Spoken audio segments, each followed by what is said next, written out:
नमस्कार दोस्तों, मैं यश गौतम आपका स्वागत है मेरे यूट्यूब चैनल पर। दोस्तों कैसे हैं आप सभी? मैं उम्मीद करता हूं आप सभी अच्छे होंगे।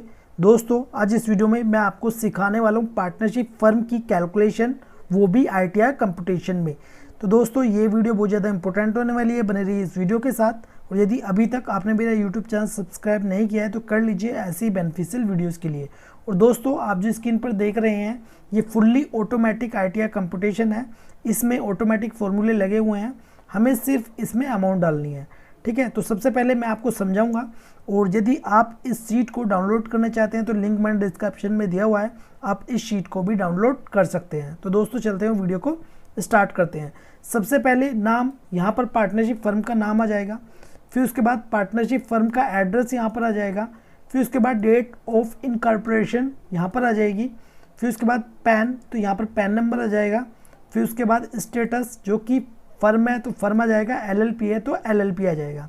फिर उसके बाद प्रीवियस ईयर का मतलब होता है फाइनेंशियल ईयर।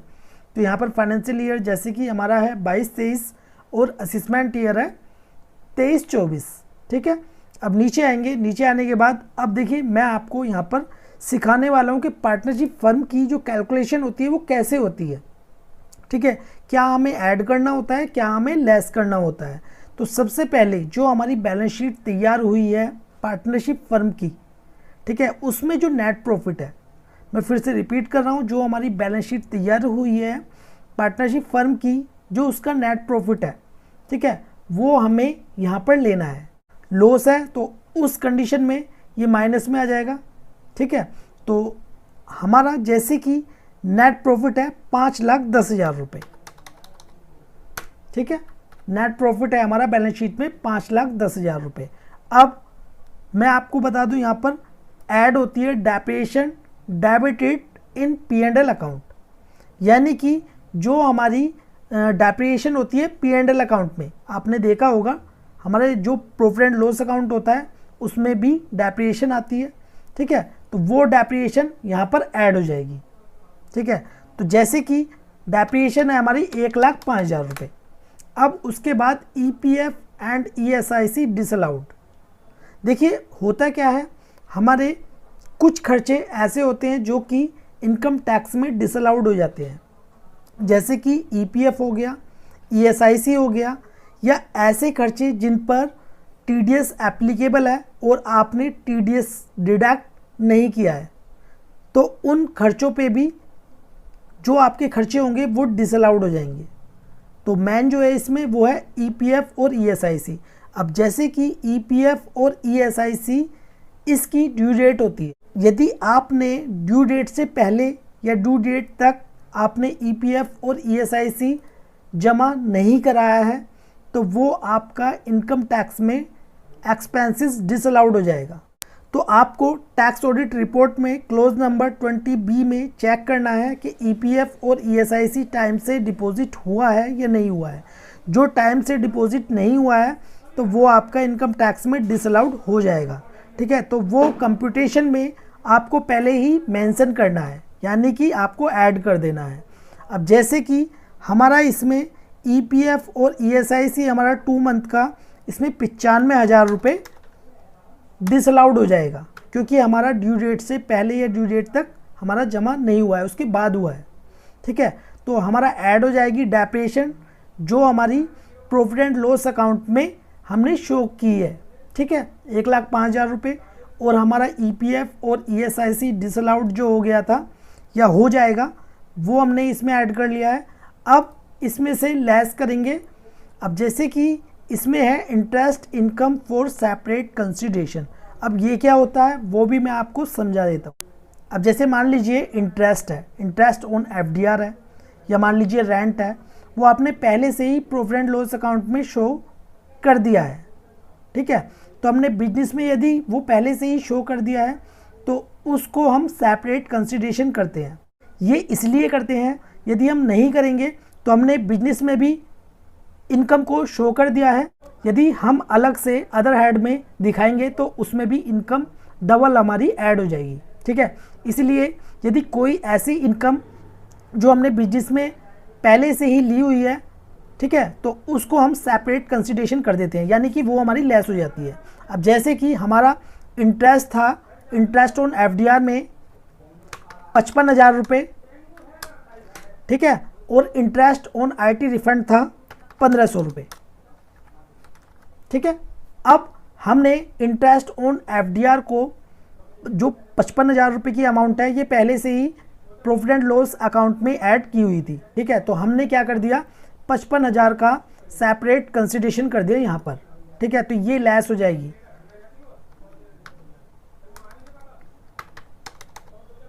ठीक है, हमने यहाँ पर डाल दिया। अब उसके बाद depreciation as per chart under section 32, यानी कि एक डेप्रिसिएशन हमारी कहाँ पर आती है, प्रॉफिट एंड लॉस अकाउंट में, तो उसको तो हमने ऐड कर दिया।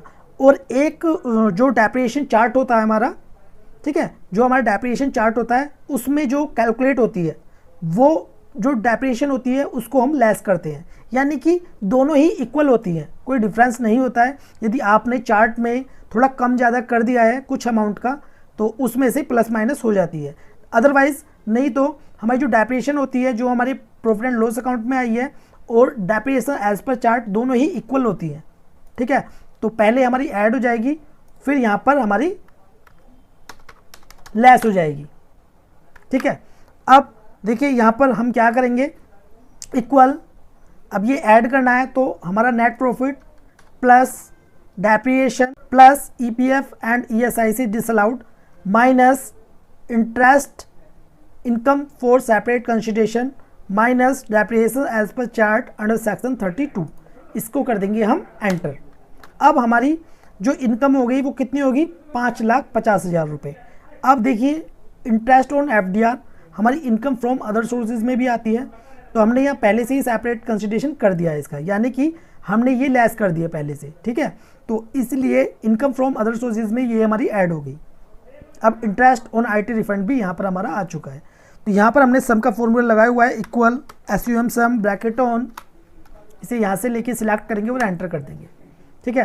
टोटल हमारी यहाँ पर इनकम कितनी होगी, ग्रोस टोटल इनकम 6,06,500 रुपये, कितनी, 6,06,500 रुपये। अब जैसे कि आप देख सकते हैं यहाँ पर ऑटोमेटिक कैलकुलेशन हो गई है, ठीक है। फिर भी मैं आपको बताऊंगा यहाँ पर, अब जो हमारी टोटल इनकम है, ठीक है, या ग्रोस टोटल इनकम है, या हम कह सकते हैं टैक्सेबल इनकम, ठीक है, 6,06,500 पर अब हमारा टैक्स कैलकुलेट होगा। अब पार्टनरशिप फर्म पर कितने % टैक्स कैलकुलेट होता है, तो मैं आपको यहाँ पर बता देता हूँ। यहाँ पर होता है पार्टनरशिप फर्म पर फ्लैट 30%, कितना होता है, फ्लैट 30%। कुछ लोगों का क्वेश्चन होता है, सर क्या इसमें भी स्लैब रेट होते हैं पार्टनरशिप फर्म में, तो पार्टनरशिप फर्म में स्लैब रेट नहीं होते हैं, वो सिर्फ और सिर्फ इंडिविजुअल के लिए होते हैं as per income tax slab rate, ठीक है। पार्टनरशिप फर्म में कोई भी स्लैब रेट नहीं होते हैं।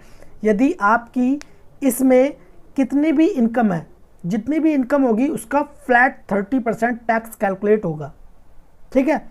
अब हम क्या करेंगे, यहाँ पर इक्वल 6,06,500 रुपये को हम सिलेक्ट करेंगे, मल्टीप्लाई 30/100, यानी कि 6,06,500 रुपये का हम 30% टैक्स निकालेंगे, जो कि हमारा बनता है 1,81,950 रुपये। अब उसके बाद ऐड होगा हमारा हेल्थ एंड एजुकेशन सेस, जो कि होता है 4%। तो हम 1,81,950 रुपये का 4% हेल्थ एंड एजुकेशन सेस हम यहाँ पर निकालेंगे। तो इक्वल टैक्स ड्यू जो कि 1,81,950 रुपये है, मल्टीप्लाई 4/100, तो ये हमारा 1,81,950 रुपये का 4% यहाँ पर निकल कर आ गया है 7,278 रुपये, ठीक है। तो यहाँ पर टोटल टैक्स हमारा कितना हो गया, यदि हम 1,81,950 रुपये प्लस 7,278 रुपये को प्लस करेंगे तो कितना हो जाएगा, 1,89,228, ठीक है। अब इसमें ऐड होता है इंटरेस्ट, उसके बाद इंटरेस्ट। देखिए इंटरेस्ट की भी एक अलग कैलकुलेशन होती है, मैं इसके ऊपर अलग से सेपरेट वीडियो बना दूंगा। अदरवाइज जब ITR फाइलिंग करते हैं तो उस टाइम पे जो हमारा 3 प्रकार का इंटरेस्ट होता है उसमें से डिपेंड करता है आपकी कंडीशन पर कौन सा इंटरेस्ट ऐड होगा, ठीक है। यदि आपका जितना भी इंटरेस्ट ऐड हुआ है तो यहाँ पर आ जाएगा, ठीक है। अब उसके बाद टोटल टैक्स हमारा कितना हो गया, हमारा सेम ही है 1,89,228। अब इसमें से लेस होता है एडवांस टैक्स। एडवांस टैक्स आपको पता होगा या मैं बता देता हूँ, जो कि एडवांस में हमें टैक्स जमा कराना होता है। ठीक है, यदि हम एडवांस में टैक्स जमा नहीं कराते हैं तो उसका जो इंटरेस्ट है वो इसमें ऐड हो जाता है। ठीक है, फिर उसके बाद TDS और सेल्फ असेसमेंट टैक्स। तो हमने यहाँ पर एडवांस टैक्स जमा कराया हुआ था। ठीक है, 1,80,000 रुपये। ठीक है, तो ये हमारा लेस हो जाएगा, यहाँ पर ऑटोमेटिक फॉर्मूला लगा हुआ है। ठीक है, TDS था हमारा यहाँ पर 22,000 रुपये। सेल्फ असेसमेंट टैक्स जमा कराने की हमको ज़रूरत है नहीं, क्योंकि हमने एडवांस टैक्स जमा कराया था 1,80,000 रुपये। TDS था हमारा 22,000 रुपये। टोटल कितना हो गया? 2,02,000। ठीक है, लेकिन हमारा टैक्स कितना बना? 1,89,228, यानी कि हमारा रिफंड आ गया 12,772 रुपये का। ठीक है, क्योंकि एडवांस टैक्स हमारा ज़्यादा था, इसी वजह से हमारा इंटरेस्ट यहाँ पर कैलकुलेट नहीं हुआ, ना ही इसमें ऐड हुआ। ठीक है, अब मान लीजिए यहाँ पर आपका कोई भी एडवांस टैक्स नहीं है। ठीक है, TDS भी आपका यहाँ पर नहीं है, तो आपको कितना जमा कराना होगा टैक्स? 1,89,228। ठीक है, इस कंडीशन में आपका जो इंटरेस्ट है वो यहाँ पर ऐड हो जाएगा। ठीक है, अब मान लीजिए आपका यहाँ पर इंटरेस्ट बनता है 4,500 रुपये, तो अब टैक्स हमारा यहाँ पर बढ़ गया। फिर उसके बाद एडवांस टैक्स मान लीजिए जमा कराया यहाँ पर 85,000 रुपये। ठीक है, TDS था हमारा 15,000 रुपये। अब क्या हमारा जो टैक्स था यहाँ पर 1,93,728 बनता है, लेकिन हमारा जो टैक्स पहले से जमा है, ठीक है, 85,000 प्लस 15,000 1,00,000 हो गया, लेकिन अभी भी हमें 93,728 डिपॉजिट कराना है। ठीक है, हमारा टैक्स कितना बन गया? 93,728 रुपये। तो इसी प्रकार ही आपको पार्टनरशिप फर्म की कैलकुलेशन करनी है इनकम टैक्स की। ठीक है, तो ये वीडियो आपको कैसी लगी प्लीज़ कमेंट बॉक्स में जो बताएं। वीडियो यदि आपको अच्छी लगी तो प्लीज़ लाइक कर दें और इस वीडियो को शेयर करें अपने फ्रेंड्स के साथ। वीडियो देखने के लिए धन्यवाद। और दोस्तों, यदि आप इस फुल्ली ऑटोमेटिक एक्सेल शीट को डाउनलोड करना चाहते हैं तो लिंक मैंने डिस्क्रिप्शन में दिया हुआ है, आप इस शीट को भी डाउनलोड कर सकते हैं। तो मिलते हैं नेक्स्ट वीडियो में, जब तक के लिए जय हिंद जय भारत।